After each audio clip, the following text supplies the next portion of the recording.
নমস্কাৰ বিয়লি হেডলাইন্সৰ আৰম্ভণিতে কৰোনাত মৃত্যু হোৱা ব্যক্তিৰ পৰিয়ালক ধন দাবীৰ প্ৰসংগ মৃতদেহ সৎকাৰৰ বাবদ 15,000 টকা দাবী ধন দাবীৰ ঘটনাত উপায়ুক্ত কাৰ্যালয়ৰ কৰ্মী জড়িত থকাৰ অভিযুক্ত কৰ্মচাৰীজন শইকীয়া উপাধিৰ এই শইকীয়া উপাধিৰ তিনচুকীয়া পৌৰসভাৰ কনিষ্ঠ অভিযন্তা নৱজ্যোতি দাসৰ নেক্সাছ জানিব পৰা মতে মৃতকৰ পৰিয়ালৰ পৰা 7,000 টকা লৈছিল কিন্তু বাতৰি প্ৰকাশ পোৱাৰ পিছতে সেই টকা পৰিয়ালক ঘূৰাই দিছে তাৰে 5,000 টকা পৌৰসভাই লৈ আৰু 2,000 টকা লৈছে খৰিৰ বাবদ ইতিমধ্যে বাতৰি আমি কালিৰ পৰা সম্প্ৰচাৰিত কৰি আহিছো আৰু যি টেলিফোনিক বাৰ্তালাপত এই 15,000 টকা বিচাৰিছিল সেই আমি সম্প্ৰচাৰিত কৰিছো আৰু সমগ্ৰ ঘটনাত দেখা পোৱা গৈছে যিগৰাকী ব্যক্তি কৰোনাত আক্ৰান্ত হৈ মৃত্যুক আঁকোৱালি লৈছে তেওঁ চিকিৎসাৰ পৰা আৰম্ভ কৰি আসলতে তেওঁ কৰোনাত আক্ৰান্ত হৈ মৃত্যু হোৱাৰ পিছত সৎকাৰলৈকে প্ৰতিটো মুহূৰ্ততে আসলতে তেওঁ পৰিয়ালৰ লোক হাৰাশাস্তিৰ সন্মুখীন হ'বলগীয়া হৈছে কাৰণ এইগৰাকী ব্যক্তিৰ দুগৰাকী জীয়ৰী আৰু পত্নী হাতত আসলতে কোনো উপায় নাছিলে তেওঁলোকে কি কৰিব একমাত্ৰ উপাৰ্জনকাৰী দেউতাকৰ মৃত্যুৰ পাছত পৰিয়ালৰ একমাত্ৰ মুৰব্বীজনৰ মৃত্যুৰ পাছত আৰু তাৰ পিছতে এই বাতৰি আমি কালিৰ পৰা সম্প্ৰচাৰিত কৰিছো কিদৰে পিতৃ শেষকৃত্য কৰিবৰ বাবেও তেওঁলোকক আসলতে টকাৰ ডিমাণ্ড কৰা হৈছিল টকা দাবী কৰিছিল তেওঁলোকক আৰু এই ঘটনা সংবাদ মাধ্যমত প্ৰকাশ পোৱাৰ পাছতে ইতিমধ্যে সেই টকা ঘূৰাই দিছে বুলি জানিব পৰা গৈছে আপোনাৰ পইচাটো তেখেতসকলে পিছত আপোনালোকক আহি পিনে ঘূৰাই দিলে ন চেয়াৰমেনৰ গাড়ীখন লৈ আহিছিলে আমি নিজে দেখিছো চেয়াৰমেনৰ গাড়ীখন লৈ আহিছিলে নৱজ্যোতি আছে আমি নিজে আহি ঘূৰাই দিয়া নাই জানো আমি দেখিছো কালি আমাক ইয়াৰ মানুহে দুজনে কৈছে যে কি কয় তেখেতে বোলে চেয়াৰমেনৰ গাড়ী লৈ গৈছে পইচাটো ঘূৰাই তেওঁ বিচাৰিছিলে নেকি প্ৰথমে 15,000 টকা তেওঁতো তাত বিচাৰিছে তাত ক'লে যে আমি চব কৰি দিম আপুনি খালি 15,000 টকা দি দিব তাৰপিছত মই যেতিয়া গ'লো তাতে ক'লে আমি একো নকৰোঁ এইটো বুঢ়ীটোৰ পইচাটো ল'ব আপোনাৰ পইচাটো তেখেতসকলে পিছত আপোনালোকক আহি পিনে ঘূৰাই দিলে ন চেয়াৰমেনৰ গাড়ীখন লৈ আহিছিলে আমি নিজে দেখিছো চেয়াৰমেনৰ গাড়ীখন লৈ আহিছিলে নৱজ্যোতি আছে আমি নিজে আহি ঘূৰাই দিয়া নাই জানো আমি দেখিছো কালি আমাক ইয়াৰ মানুহে দুজনে কৈছে পৰৱৰ্তী খবৰ গোলাঘাট জিলাৰ ধনশিৰি মহকুমাৰ সৰু পথাৰৰ অসম নাগালেণ্ড সীমান্তৰ এখন গাঁৱৰ 800 বিঘা কৃষিভূমিত বিগত 3 বছৰে হোৱা নাই কৃষিকৰ্ম খেতি কৰিবলৈ নাপাই দুখত ভাগি পৰিছে দৰিদ্ৰ কৃষক কিন্তু কিয় অসমৰ ভূমিত অসমৰ নাগৰিকে খেতি কৰিব পৰা নাই নগাৰ ভাবুকি CRPFৰ বাধাৰ বাবে পথাৰত নামিব পৰা নাই 1 নম্বৰ চেইনপুৰৰ 43টা কৃষকৰ পৰিয়াল অসমৰ মাটিত নগাৰ দাদাগিৰি গুণ্ডাকৰ অবিহনে খেতি কৰিব নোৱাৰে সীমান্তত অসমৰ কৃষকে চনপৰি গৈছে চেইনপুৰ গাঁৱৰ 3 বছৰ ধৰি প্ৰায় 800 বিঘা কৃষিভূমি স্থানীয় বিধায়িকা ৰজদিনা তিৰিকে গুৰুত্ব দিয়া নাই এই সকল লোকৰ সমস্যাক মাজে মাজে প্ৰায় আহি ইহঁতক কেতিয়াবা দমচম দিয়ে যেটো আমি লাগা মাটি আছে তুমি খান ট্যাক্স দিব লাগে তেনেকা টাইপ মাজে মাজে কেতিয়াবা মুৰ্গী কেতিয়াবা কুকুৰ কেতিয়াবা এনেকা বিচাৰি আহে খেতি নকৰিলে কি খাম আৰু এতিয়া ক'ত হাজিৰা যাব হেটো তো এতিয়া চৰকাৰ দিব লাগে হাজিৰা কৰি এটো খেতি কৰিব দিব লাগে হেটো CRP আৰু নগা বধা দি আছে হেটো নগা কৈ আছে হেটো সামান দিব লাগে ধান সামান দিব ধান নিদিলে মাটিতে সামান দিব হেটো নাগা কয় হেটো নাগা কেনেকা সামান গুৱাহাটীৰ পিছত এবাৰ নলবাৰীৰ বেলচৰ আৰক্ষীৰ বৰ্বৰতা দিন হাজিৰা কৰা এজন ব্যক্তিক আৰক্ষীৰ নিৰ্মম প্ৰহাৰ শনিবাৰে সন্ধিয়া 7 বাজিবলৈ প্ৰায় আধা ঘণ্টাৰ বেছি বাকী আছিল নলবাৰী বেলচৰ থানাৰ অন্তৰ্গত বালিজাৰ খাৰখিঠা সীমান্ত পথত আৰক্ষীয়ে যতীন দাস নামৰ দিন হাজিৰা কৰি জীৱন নিৰ্বাহ কৰি কোনোমতে চলি থকা ব্যক্তিজনক মূৰত গুৰুতৰভাৱে আঘাত কৰে যাৰ ফলত এই দুৰ্ভগীয়া ব্যক্তিজনৰ মূৰ ফাটি তেজ ববলৈ ধৰে মোহন বজাৰ খাৰখিঠা গাঁৱৰ দাসচুপা অঞ্চলৰ বাসিন্দা যতীন দাস নামৰ ব্যক্তিজনে বালিজাৰ গাঁৱত দিন হাজিৰা কৰি ঘৰলৈ উভতি গৈ আছিল তেনে অৱস্থাত ৰাজপথতে তেখেতক কোনো সোধা পোছা নকৰাকৈ আৰক্ষীয়ে নিৰ্মমভাৱে প্ৰহাৰ কৰে আৰক্ষীয়ে কাণ্ডক কিমান দূৰ যুক্তিসংগত তাৰ ওপৰত প্ৰশ্ন উত্থাপন কৰিছে সাধাৰণ লোকে ভুক্তভোগী আৰক্ষী DGP ভাস্কৰজ্যোতি মহন্তৰ হস্তক্ষেপ বিচাৰিছে দুৰ্ভাগ্যজনক বিষয় যে এতিয়াও আৰক্ষীৰ ফালৰ পৰা কোনো ধৰণৰ চিকিৎসাৰ বাবে ব্যৱস্থা কৰি দিয়া নাই মানুহ কাম কৰিব যাব লাগিব কাম কৰি ইয়াতে 4টা বজাত তো কাম ছুটি কোনো কৰিব নোৱাৰে আহিব লাগিব ফুট পুছ নপৰা নহ'লে কাম আছে কিন্তু তেওঁলোকে আচলতে খাখী কাপোৰযোৰ চকত আৰু ফুৰ্তিত পিন্ধা বুলি মই ভাবোঁ শান্তি ৰক্ষাৰ কাৰণে নহয় গতিকে তাহাঁতক এটা উচিত শিক্ষা দিব লাগে মোৰ ফালৰ পৰা মই ক'লোঁ ৰাতি কিবা খবৰ লৈছে নেকি খবৰ মানে OC দীপক দাস যি আছে OC ফোন কৰিছে OC বাতৰিত লেখা নালাগে তেওঁলোকে এটা খৰচৰ কাৰণে অলপ মাথা মাৰিব লাগে লাজ পাইছে আৰু লাজ পাওক লাজ পাব লাগে। আচলতে মই কাম কৰি আহিছিলোঁ ক'ৰ পৰা কাম কৰি আছিল? বালিজাৰৰ পৰা। কেতিয়া বজাত? এইটো 6টা বাজিছে আৰু 6টা বাজিছে। আপোনাক কোবাইছে? ক'ত কোবাইছে? এইটো মাথাতে কোবালে। কোনখিনি ঠাইত? এই বালিজাৰ হেৰি অলপমান স্কুলখন গৈ তাৰমানে তাতে ওচৰতে কোবালে। কি ঘটিছে ধেমাজি জিলা কাৰাগাৰৰ ভিতৰচোৱাত? ইটোৰ পিছত সিটো অভিযোগ ধেমাজি জিলা কাৰাগাৰৰ ভিতৰচোৱাৰ কৰ্মকাণ্ডক লৈ। কেইদিনমান পূৰ্বে কৈদী খুদ কাৰাধ্যক্ষই যৌন নিৰ্যাতন চলোৱাৰ অভিযোগত এতিয়া ধেমাজি জিলা কাৰাগাৰৰ কাৰাধ্যক্ষ নিজে বন্দী কাৰাগাৰত। এইবাৰ আন এক অভিযোগ ধেমাজি জিলা কাৰাগাৰৰ ভিতৰচোৱাক লৈ। কৈদীৰ দলবদ্ধ আক্ৰমণত অনুপ কুমাৰ মালাকাৰ নামৰ এগৰাকী কাৰাগাৰ সুৰক্ষা কৰ্মী আহত হৈছে। সুৰক্ষা কৰ্মীগৰাকীৰ অভিযোগ যে 19 জুলাই তেওঁ কাৰাগাৰৰ কৰ্তব্য সম্পাদন কৰি থকা অৱস্থাত কাৰাগাৰৰ এজন কৈদীৰ জিম্মাৰ পৰা জব্দ কৰিবলৈ সক্ষম হৈছিল প্ৰায় 1 কেজি ওজনৰ গাঞ্জা। এই ঘটনাৰ পুতক তুলিবলৈ শনিবাৰে পুনৰ কৰ্তব্য সম্পাদন কৰিবলৈ যাওঁতে উক্ত কৈদীগৰাকীয়ে প্ৰথমে তেওঁক আক্ৰমণ কৰাৰ সমান্তৰালভাৱে আন কেইবাগৰাকীও কৈদীয়ে আক্ৰমণ চলায় তেওঁৰ ওপৰত। কাৰাগাৰৰ সুৰক্ষা কৰ্মীগৰাকীৰ ভাষ্য যদি সত্য হয় তেনেহ'লে কাৰাগাৰৰ ভিতৰত এনেদৰে বৃহৎ পৰিমাণৰ গাঞ্জা কিদৰে আহিবলৈ পালে সেয়াহে আশ্চৰ্যৰ বিষয়। জিলা কাৰাগাৰৰ পৰা ধেমাজি জিলা কাৰাগাৰলৈকে অহা আজি এমাহ 13 দিন হৈছে। সেই 13 দিনৰ ভিতৰত সেইখিনি মানুহকতো মই চিনিয়ে নাপাওঁ কোন কেনেকুৱা ধৰণৰ মানুহ। কিন্তু 19 তাৰিখে মানে এলাৰ্ম হৈছিলে আমাৰ জেলৰ নিয়ম অনুযায়ী, জেল মেনুৱেল মানে নিয়ম অনুযায়ী এলাৰ্ম হৈছিলে। সেই এলাৰ্মত মই আছিলোঁ, মানে ডিউটিত আছিলোঁ মই, মানে ডিউটিত আছিলোঁ। সেই ডিউটিখিনিৰ সময়ত এজন মানে সেই মানুহজনৰ নামটো মই নাজানো, মানে জোতা আছিলে, মানে চুলিত জট বান্ধি আছিলে। আৰু সেই ব্যক্তিজনৰ ওচৰত আপোনাৰ প্ৰায় 1 কেজি মানৰ ওজনৰ ভাং মই ধৰিবলৈ সক্ষম হৈছিলোঁ। আৰু সেইখিনি ভাং ধৰাৰ বিনিময়ত আজি মোক তেওঁলোকে এটা ষড়যন্ত্ৰ কৰি মাৰপিট কৰিলে আৰু হত্যাৰ ভাবুকিও দিছে মোক জেলৰ ভিতৰত। তোক চাই ল'ম, এনেকুৱাকৈ তোক মাৰি পেলাম, মানে এনেকুৱা ধৰণৰ মোক হত্যাৰ ভাবুকি দিছে তেওঁলোকে। যিমানখিনি কৈ দি আছে, মানে 175 মানুহ আছে, 175ৰ মানে আণ্ডাৰ ট্ৰাইব প্ৰিজনাৰ কিমান নাজানো, আৰু কনভিক্ট কিমান আছে সেইখিনিও মই নাজানো। তেওঁলোকে মানে মোক জেলৰ ভিতৰত হত্যাৰ ভাবুকি দিছে। মেইনলি হ'ল বিজয় হাজৰিকা। লগত সংঘৰ্ষ হৈছিলে, তেওঁৰ নাম হ'ল বিজয় হাজৰিকা। হয়, সেই বিজয় হাজৰিকাই মোক মানে উভতি ধৰিলে। তই কোন, মানে এনেকুৱা ধৰণৰ, তই কোন ভাং ধৰিবলৈ, মানে এনেকুৱা ধৰণৰ এটা সংক্ৰান্তত আহি মোক খুব 200 মিটাৰ দূৰৰ পৰা আহি মোক জাষ্ট খোচা এটা মাৰি দিলে। মাৰি দিয়াৰ পিছত আকৌ আৰু এজন আহি মোক মানে এইখিনি ভৰিত মাৰি দিলে, এইখিনিত। আৰু এইখিনিত মানে এজনে আহি খোচা এটা মাৰি দিলে, জিন্তু বুলি।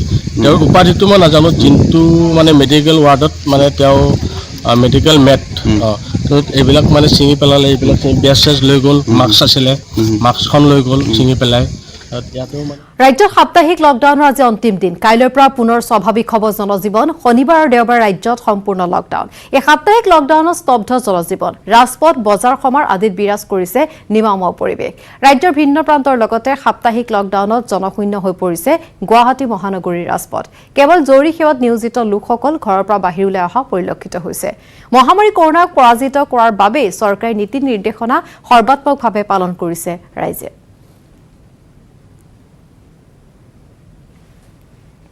আৰু ঢেকিয়াজুলিতো সাপ্তাহিক লকডাউনৰ প্ৰতি সঁহাৰি। একাংশ নিয়ম উলংঘাকাৰীৰ বিৰুদ্ধে ৰাজপথত কঠোৰ যান বাহন আৰক্ষী। অকাৰণত ওলাই অহা মাস্ক নিপিন্ধা, বাহনৰ নথিপত্ৰ নথকাসকলক বিহিছে জৰিমনা। সাপ্তাহিক লকডাউন সফল কৰিবলৈ কঠোৰ হৈছে আৰক্ষী।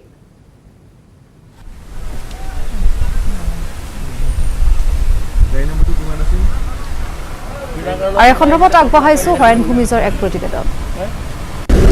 হয়, নিশ্চয়কৈ কৰোনাৰ গণসংক্ৰমণ প্ৰতিৰোধ কৰাৰ বাবে চৰকাৰে ঘোষণা কৰা যি সাপ্তাহিক লকডাউন অব্যাহত আছে। ৰাজ্যৰ যি পৌৰ নিগম এলেকা আৰু পৌৰসভা এলেকাসমূহত, আৰু সমান্তৰালকৈ ঢেকিয়াজুলিতো সাপ্তাহিক লকডাউনৰ ব্যাপক প্ৰভাৱ পৰিলক্ষিত হৈছে।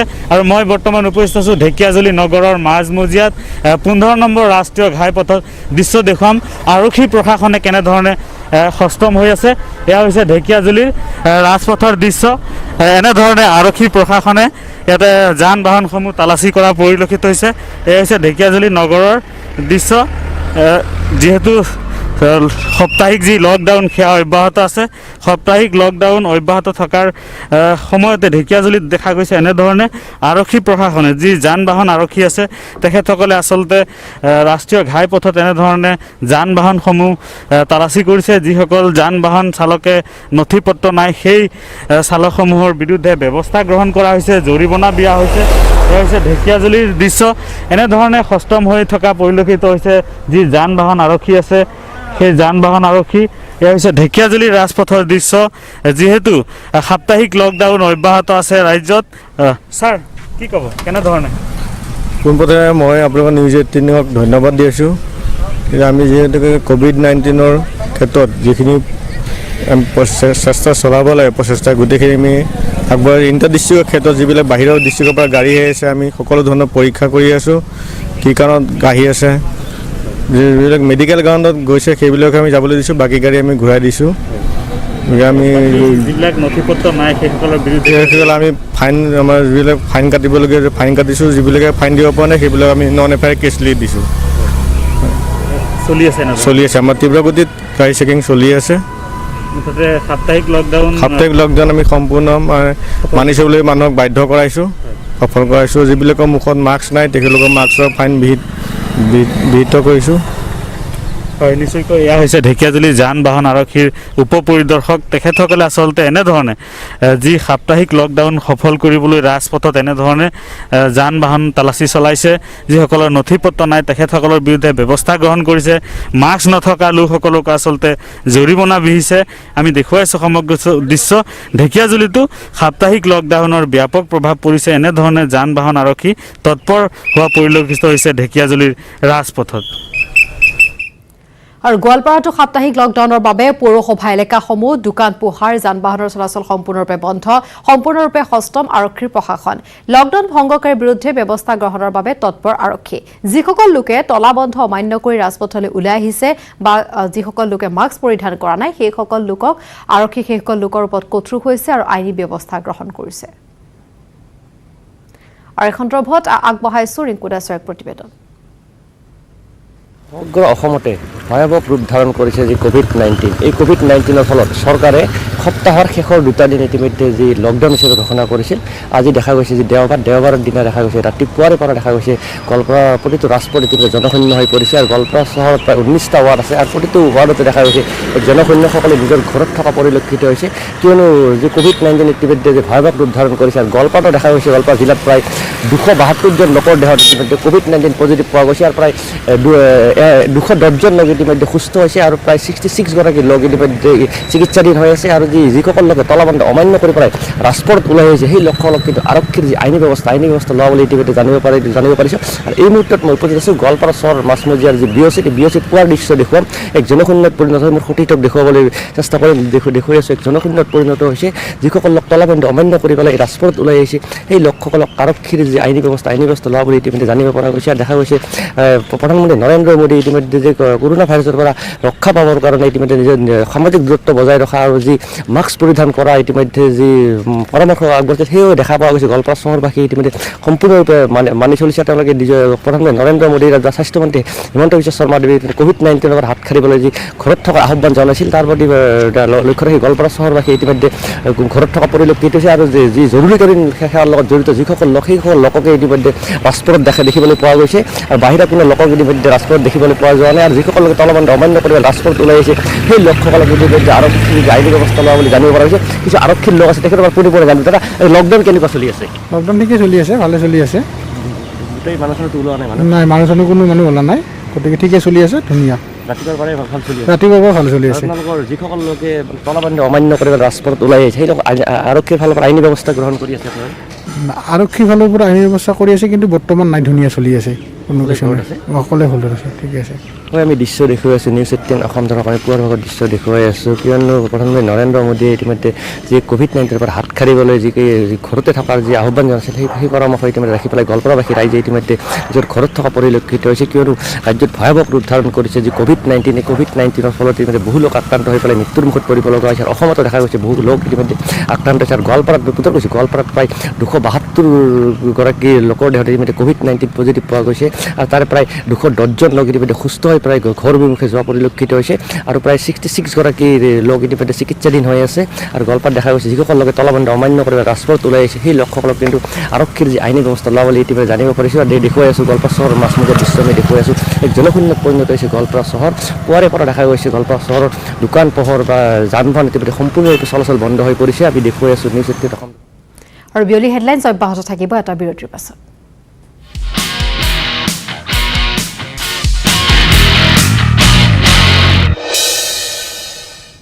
উৰিছে বিৰতিৰ পাছত এফালৰ পৰা কাটিছে ভাঙিছে পৰ্দা টানি গৈছে কৃষিমন্ত্ৰী অতুল বৰাই কাৰণ বান কৰোনাৰ মাজতে নিৰ্বাচন সমাগত গতিকে গৃহ সমষ্টিটো ব্যস্ততা বাঢ়িছে কৃষিমন্ত্ৰী তথা বোকাখাট সমষ্টিৰ বিধায়ক অতুল বৰাৰ শনিবাৰে মন্ত্ৰী বৰাই নিজ সমষ্টিৰ অন্তৰ্গত পশ্চিম কাজিৰঙাত এটাকৈ 5টা পথ আৰু এটা মাৰ্কেট চেডৰ চিফিটা কাটি নাৰিকল ভাঙি পৰ্দা টানি স্থাপন কৰিলে আধাৰশিলা আৰু ইফালে বিজেপি চৰকাৰে দায়িত্ব লোৱাৰ পাছতে মন্ত্ৰীগৰাকীয়ে আধাৰশিলা স্থাপন কৰাৰ পাছতো আজি পৰ্যন্ত কাম আৰম্ভ নোহোৱা পিলখানা পথৰ ওপৰেদি গৈ পথটোৰ সংযোগী আন এটা পথৰ আধাৰশিলা স্থাপন কৰিবলৈ কুণ্ঠাবোধ নকৰিলে নিৰ্বাচনৰ আগেয়ে কাজিৰঙাৰ ভোটাৰক মন্ত্ৰীগৰাকীয়ে দিয়া প্ৰতিশ্ৰুতি পূৰণ কৰাত মন্ত্ৰীগৰাকী ব্যৰ্থ হোৱা বুলি অভিযোগ থকাৰ পাছতো মন্ত্ৰীগৰাকীয়ে সাংগোপাংগক লগত লৈ আৰম্ভ কৰা এই আধাৰশিলাৰ ৰাজনীতি এতিয়া সচেতন মহলত প্ৰতিক্ৰিয়াৰ সৃষ্টি কৰিছে তদুপৰি সামাজিক দূৰত্ব ধোৱা চাঙত থৈ বান শিবিৰত মন্ত্ৰীগৰাকীয়ে খাদ্য সামগ্ৰীও বিতৰণ কৰিলে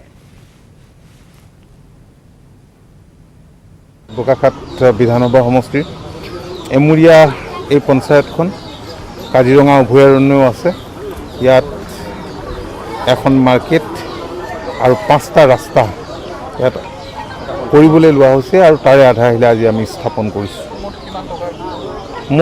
সৰ্বমুঠ 43 কোৰ্চ কৃষক মুক্তি সংগ্ৰাম সমিতিৰ উপদেষ্টা অখিল গগৈক বিনা চৰ্তে মুক্তিৰ দাবীত তীব্ৰ প্ৰতিবাদ আৰম্ভ হৈছে সমগ্ৰ অসমত সমান্তৰালভাৱে তিনিচুকীয়া জিলাৰ শদিয়াত এক অভিনৱ প্ৰতিবাদ সাব্যস্ত কৰে খেতিয়ক ৰাইজে শদিয়া সমষ্টিৰ এক ভিতৰুৱা অঞ্চল 2 নম্বৰ টকাজান গাঁও ৰাইজে ভুই ৰুই থকাৰ পৰাই প্ৰতিবাদ সাব্যস্ত কৰি অতি সোনকালে অখিল গগৈ মুক্তিৰ দাবী কৰে কণ শিশু পুৰুষ মহিলা বৃদ্ধ বনিতাই পথাৰত একেমুখে নেতাজনক কাৰাগাৰৰ পৰা মুক্তি দিবলৈ দাবী জনোৱা কাৰ্যই বিশেষ তাৎপৰ্য বহন কৰিছে পথাৰৰ পৰা আহ্বান জনাইছোঁ চৰকাৰলৈ আহ্বান জনাইছোঁ যে কৃষক নেতা অখিল গগৈ ধাৰাবাহিকভাৱে তেওঁক 7 মাহ ধৰি কাৰাবন্দী কৰি ৰাখিছে এটা গোচৰ ন্যায় পোৱাৰ পিছত অন্য এটা গোচৰত তেওঁক আকৌ কাৰাবন্দী কৰে জেললৈ নিক্ষেপ কৰে আমি আজি পথাৰৰ পৰা আহ্বান জনাইছোঁ আমাৰ নেতা কৃষক নেতা অখিল গগৈক ডাঙৰীয়াক মুক্তি দিয়ক তেওঁক বিনা চুক্তিত মুক্তি দিয়ক আৰু আমাৰ নেতাজন আমাৰ মাজলৈ ঘূৰাই পঠাওক আমি দেখিছোঁ যে বিভিন্ন সময়ত দুৰ্নীতিৰ কাৰণে চৰকাৰৰ বিৰুদ্ধে তেওঁ মাত মাতি আহিছিল দুৰ্নীতিৰ বিৰুদ্ধে তেওঁ সময়ে সময়ে পদক্ষেপ লোৱাৰ কাৰণে তেওঁক এটা গোচৰত ন্যায় পায় আৰু অন্য এটা গোচৰত তেওঁৰ ওপৰত জাপি দিয়ে প্ৰশাসনে ইচ্ছাকৃতভাৱে কৰিছে যেন লাগিছে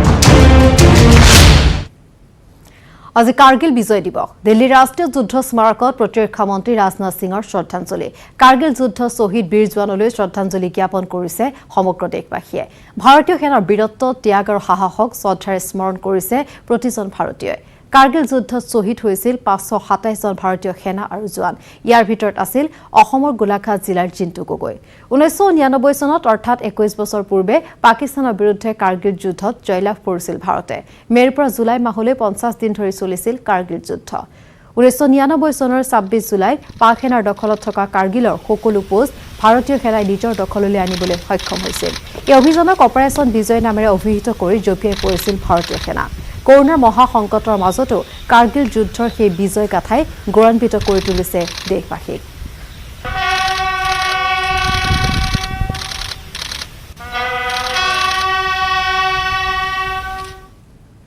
প্ৰধানমন্ত্ৰী নৰেন্দ্ৰ মোদীৰ মন কী বাত অনুষ্ঠানত কাৰ্গিলৰ শ্বহীদক সুঁৱৰিলে প্ৰধানমন্ত্ৰীগৰাকীয়ে 21 বছৰ পূৰ্ণ হোৱা কাৰ্গিল যুদ্ধৰ শ্বহীদলৈ দেশবাসীৰ হৈ প্ৰধানমন্ত্ৰী নৰেন্দ্ৰ মোদীয়ে জনালে শ্ৰদ্ধাঞ্জলি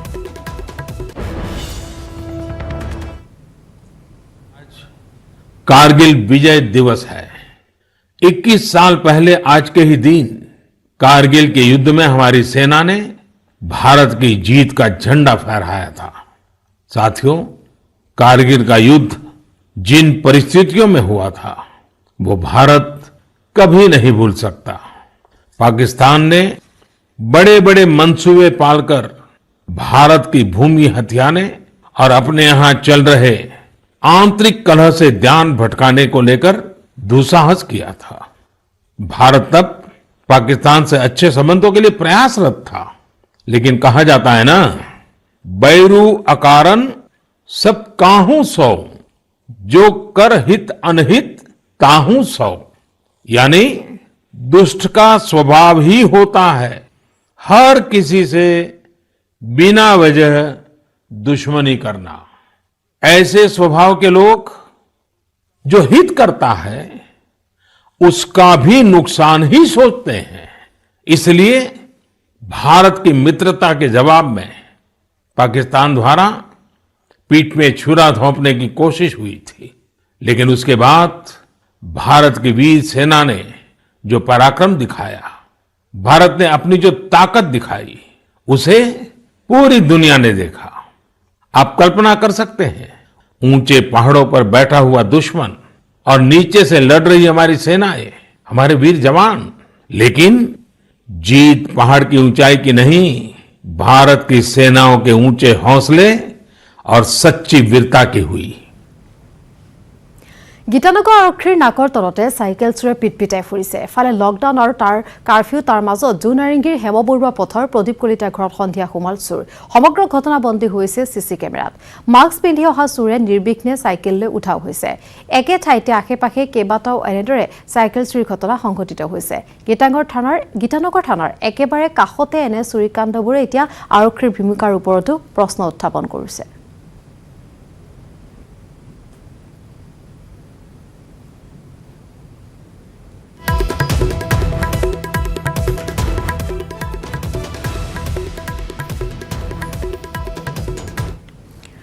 কাৰ্গিল যুঁজৰ শ্বহীদ কেপ্টেইন জিন্তু গগৈক স্মৰণ ৰাজ্যবাসীৰ। সমগ্ৰ দেশৰ লগতে বীৰ শ্বহীদ জিন্তু গগৈৰ গৃহগাঁও খুমটাইত পৰিয়াল আৰু জাচিংফা লেখিকা সমাৰোহৰ সহযোগত পালন কৰা হয় কাৰ্গিল বিজয় দিৱস। পুৱা জিন্তু গগৈ সমাধিস্থলত পতাকা উত্তোলন কৰে বীৰ জোৱানগৰাকীৰ পিতৃ বায়ু সেনাৰ অৱসৰপ্ৰাপ্ত বিষয়া থগিৰাম গগৈয়ে। আৰু ইফালে দেশ মাতৃৰ বাবে আত্মবলিদান দিয়া শ্বহীদজনক প্ৰথম দুবছৰমান সোঁৱৰণ কৰিও পাহৰিলে চৰকাৰে। আজিৰ দিনটো শ্ৰদ্ধাঞ্জলি অনুষ্ঠানত উপস্থিত নহল কোনো এগৰাকী চৰকাৰী প্ৰতিনিধি। বিগত বছৰ গোলাঘাট জিলা উপায়ুক্তই কাৰ্গিল বিজয় দিৱস গোলাঘাটত চৰকাৰীভাৱে উদযাপন কৰা হ'ব বুলি আশ্বাস দিছিল, কিন্তু প্ৰশাসনৰ ফালৰ পৰা কোনো ধৰণৰ পদক্ষেপ নললে।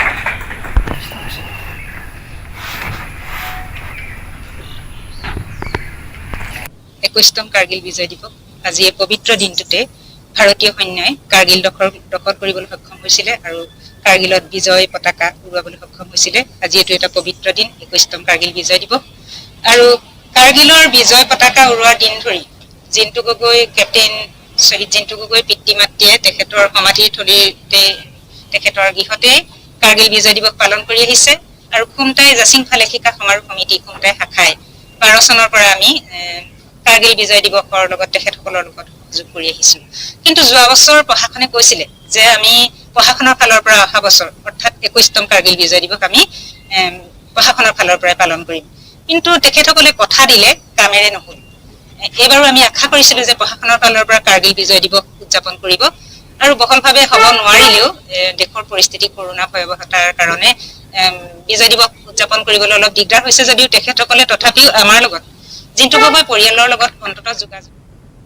আৰু ইয়াৰ লগতে সময় বিয়লিৰ হেডলাইন্সৰ পৰা বিদায় লোৱাৰ। নমস্কাৰ।